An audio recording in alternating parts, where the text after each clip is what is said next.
Shalom, selamat pagi. Senang kembali bisa bertemu dengan Anda dalam layar kaca ini, dalam program Sharing and Inspiring.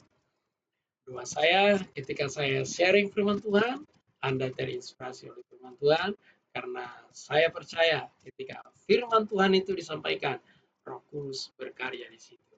Saya percaya urapan yang saya terima, saudara terima juga ketika mendengarkan firman ini. Ya, oleh sebab itu sebelum kita memulai renungan kita ini, mari kita berdoa terlebih dahulu.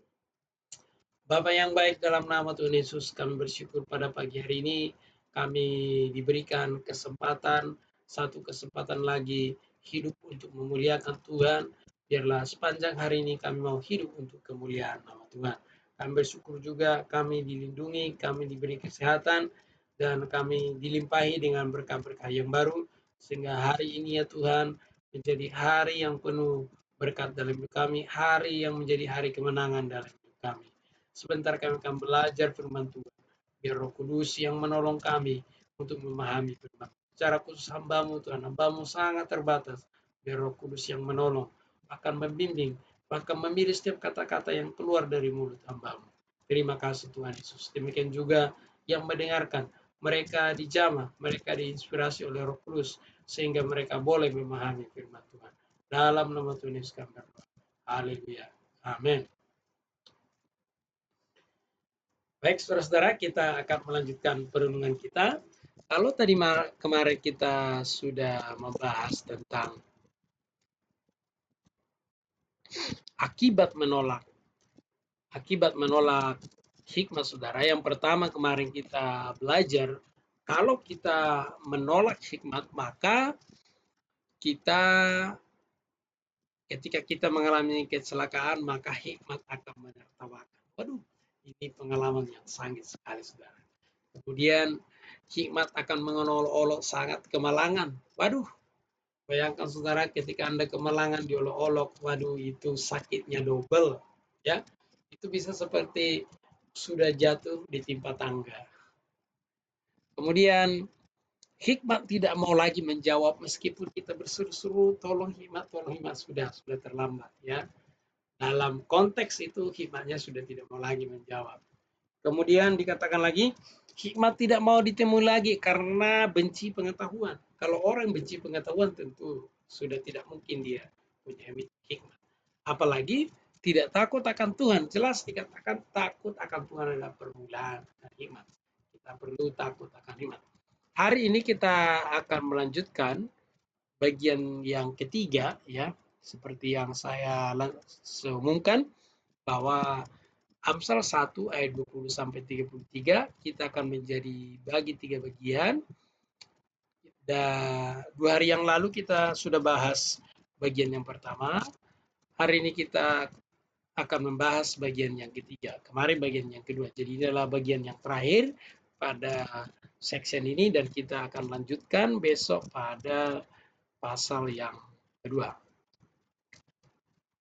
Nah, hari ini kita masih lanjutkan yaitu akibat menolak hikmat ya.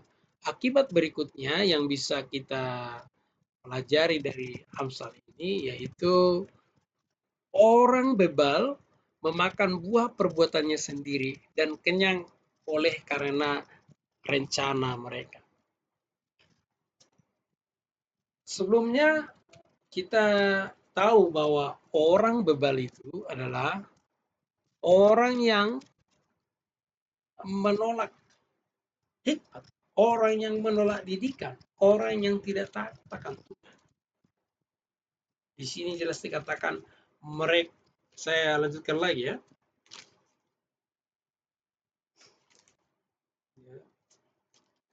Amsal yang pertama, kita lanjutkan lagi.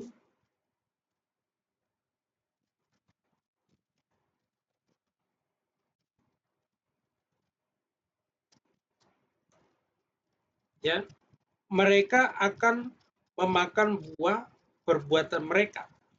Jadi makan itu ada pada ayat yang ke-31 ya. Jadi kita sudah pada ayat 31. Mereka akan memakan buah perbuatan mereka sendiri. Ini setara dengan firman Tuhan, hukum tabur tuai. Apa yang kita tabur itulah yang kita. Orang-orang bebal itu mereka menabur kebodohan. Orang-orang bebal itu menabur kebodohan, menabur kebebalan. Itu sebabnya yang mereka tuai adalah kecelakaan dan kemalangan.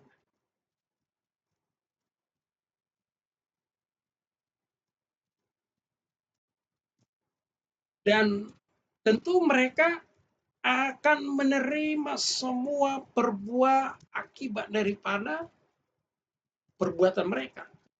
Sama saja sebenarnya kalaupun kita takut akan Tuhan, kita pun akan dikenyangkan akan upah kita. Ya, tapi ini tentu pengalaman yang mereka alami tentu bukan pengalaman yang indah, tapi pengalaman yang sakit.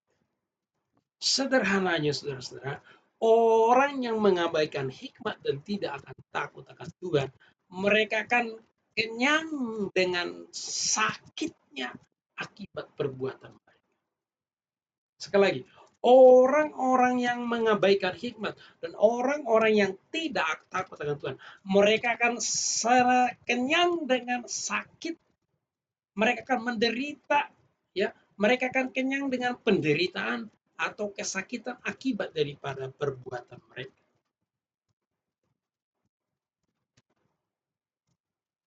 Nah, itu sebabnya sangat mengerikan. Kalau kita pertama tidak takut Tuhan, sudah itu benci iman. Waduh, ngeri sekali. Kalau boleh saya katakan, ini adalah kemalangan yang kedua di dalam hidup.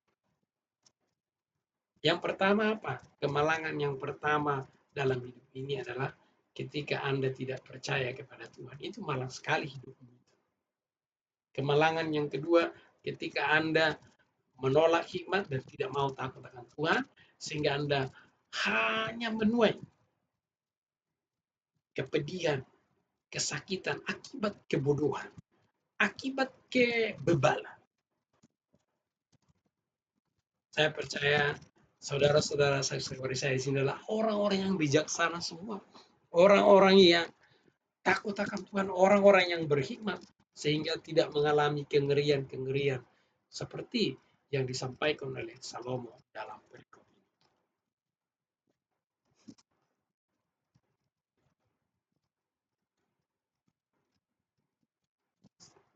Kemudian mereka menjadi kenyang oleh rencana mereka. Tadi saya sudah sebut, kenyang, ya, dikenyangkan oleh rencana mereka.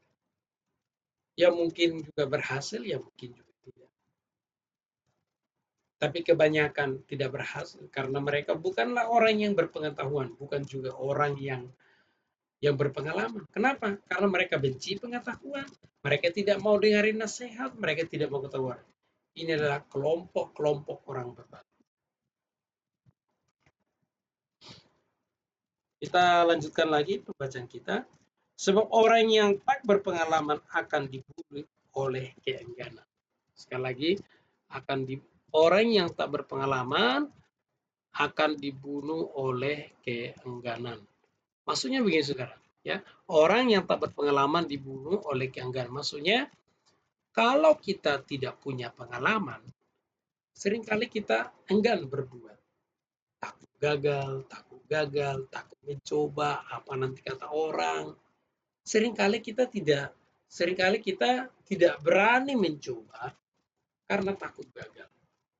Nah, kalau kita adalah orang yang bijaksana, masih punya pertimbangan demikian, bagaimana dengan orang-orang bebal? Orang bebal pasti lebih enggan lagi, ya.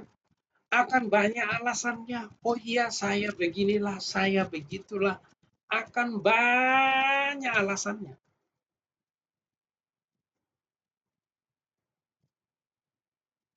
Terlalu banyak. Ya. Kalau cari alasan mereka lebih banyak, lebih pintar. Bahkan master dalam memberikan pembelaan-pembelaan daripada kemalasan mereka belajar. Atau pembelaan mereka terhadap kebencian terhadap pengetahuan.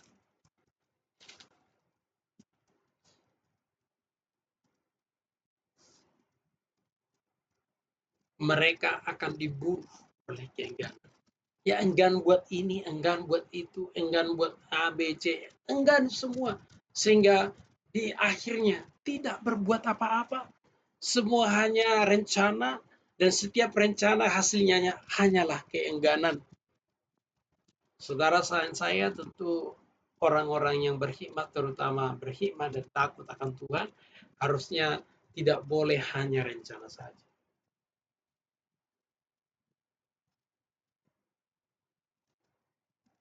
Kita harus berani gagal.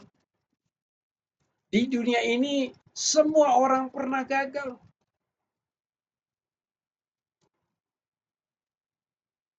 Kita tahu Thomas Alva Edison itu, menurut ceritanya gagalnya itu 99.999 kali. Katanya begitu. Sehingga dikatakan dia tahu caranya gagal. Dia tahu caranya bagaimana supaya tidak melakukan kesalahan yang sama ribuan kali.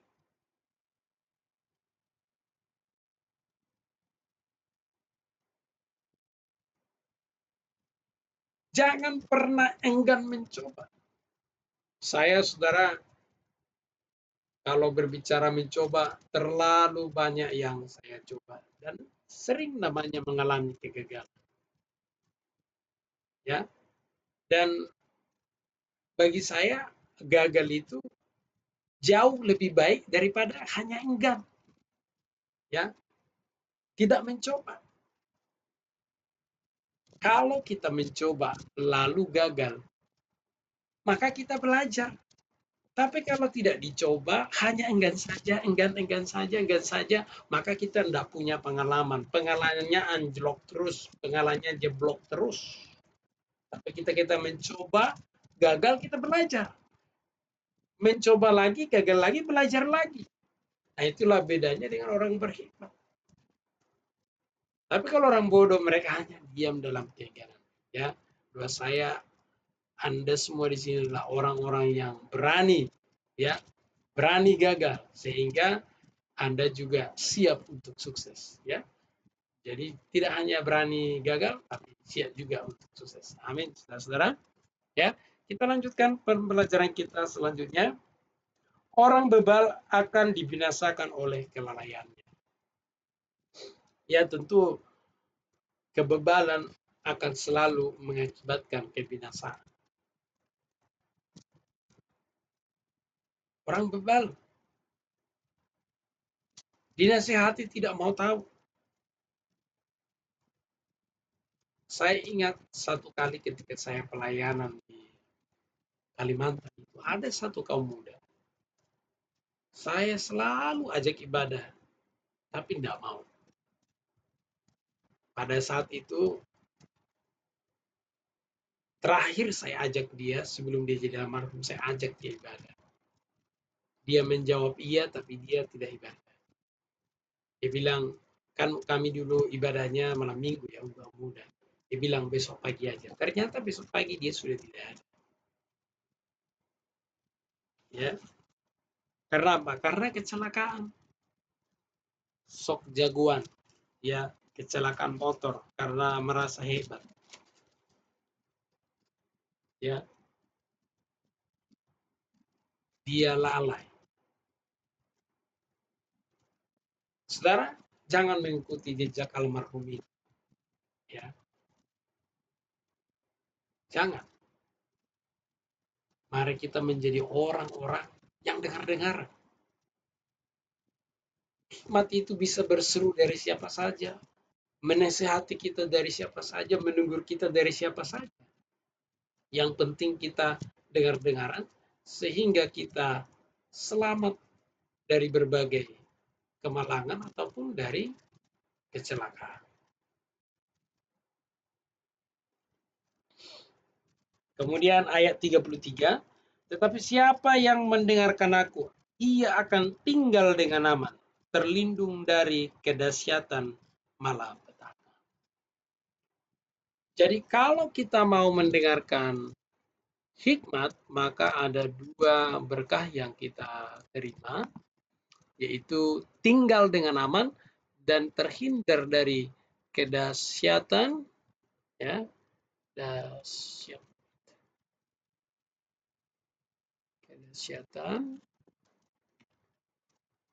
kedahsyatannya malapetaka. Ya, kita terhindar dari situ.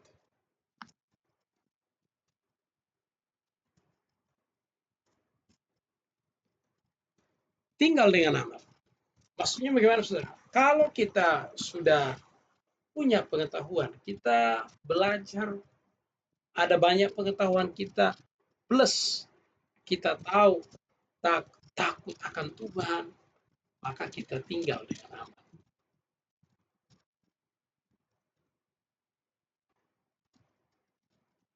Dan yang terakhir di sini dikatakan, terlindung dari kedahsyatannya malapetaka. Kalau boleh saya sedikit bersaksi, ya, selama pandemi COVID-19 ini, saya tetap bekerja. Tetapi saya memperhatikan, pertama, kondisi fisik saya. Yang kedua, asupan saya. Yang ketiga tentu menjaga protokol kesehatan. Ini sebenarnya kan pengetahuan ini, ya, pengetahuan kita. Nah, pengetahuan itu menjadi sumber hikmat kita. Nah, sehingga ketika kita sudah mendengarkan hikmat itu, terutama kita juga takut akan Tuhan, maka kita tinggal dengan aman. Saya bersyukur sampai saat ini masih dilindungi oleh Tuhan, dan saya bisa katakan saya dilindungi dengan aman, keluarga juga dilindungi dengan aman, dan terlindung dari kedahsyatannya virus COVID-19 ini. Buat saya, Anda juga sama seperti itu. Anda dilindungi, Anda terlindung, dan Anda aman dari masa-masa pandemi COVID-19. Yang menjadi pembelajaran kita pagi ini adalah, yang pertama, mari kita takut akan Tuhan. Nah, memang kalau kita baca Amsal, penekanannya takut akan Tuhan. Yang kedua, mari kita dengar-dengaran. Mari dengar-dengaran. Dengarkan firman Tuhan, dengarkan nasihat. Ya. Dengarkan teguran-teguran orang lain. Karena itu akan memberikan kita keamanan dan perlindungan. Bisa saja hikmat bisa saja Tuhan berbicara lewat orang lain, tidak selalu dari hamba Tuhan. Tuhan punya bicara. Demikian juga hikmat tidak selalu mungkin dari orang yang kita harapkan, bisa orang yang tidak kita kenal, tapi itu sangat menolong. Pagi ini, saudara, mari kita menjadi orang-orang yang takut akan Tuhan dan yang selalu dengar-dengaran terhadap panggilan daripada hikmat, dengar-dengaran terhadap firman Tuhan, dengar-dengaran terhadap nasihat, dengar-dengaran terhadap teguran. Amin untuk firman Tuhan. Mari kita berdoa. Bapa yang baik, dalam nama Tuhan Yesus, kami bersyukur pada pagi hari ini kami bersama-sama boleh menyelesaikan renungan ini, bukan karena kuat gagah kami, tapi semua karena pertolongan Tuhan dan pertolongan Roh Kudus dalam hidup kami. Hamba-Mu sudah selesai berbicara, biarlah Roh Kudus yang berbicara bagi kami masing-masing. Roh Kudus yang menerjemahkan firman ini bagi kami, sehingga kami bisa mengerti firman ini, kami bisa melakukannya dalam kehidupan kami sehari-hari. Hamba berdoa, sekalipun hamba-Mu sudah selesai berbicara dalam video ini, setiap kali video ini dengarkan, ada kuasa Roh Kudus yang bekerja, ada urapan Roh Kudus yang bekerja, sehingga setiap orang yang mendengar firman yang disampaikan, mereka dijamah, mereka diurapi, mereka terinspirasi, dan mereka mengerti firman yang disampaikan dan bisa diterapkan dalam kehidupan sehari-hari. Terima kasih Tuhan Yesus. kami akan memulai aktivitas kami hari ini. Kami memulainya dengan kasih daripada Bapa, pertolongan daripada Yesus Kristus, dan persekutuan Roh Kudus menyertai kami mulai hari ini sampai selama-lamanya. Dalam nama Yesus kami berdoa. Haleluya. Amin. Amin. Shalom. Buat saya, Anda terinspirasi dari renungan pagi ini. Saran saya, kalau ada masukan, silakan. Ataupun kalau Anda diberkati, silakan boleh berbagi kesaksiannya dalam kolom komentar di bawah ini. Saya ingatkan juga supaya tetap supaya Bapak Ibu yang belum subscribe, silakan di-subscribe supaya Bapak Ibu tetap bisa mengikuti renungan pagi dan juga pelajaran-pelajaran firman Tuhan di channel saya ini. Menurut saya channel saya ini bisa menjadi berkat bagi banyak orang. Jadi ketika Bapak Ibu mau membagikan channel ini, Bapak Ibu sedang menjadi berkat juga bagi orang banyak. Shalom semuanya, selamat pagi, selamat beraktivitas. Tuhan Yesus memberkati.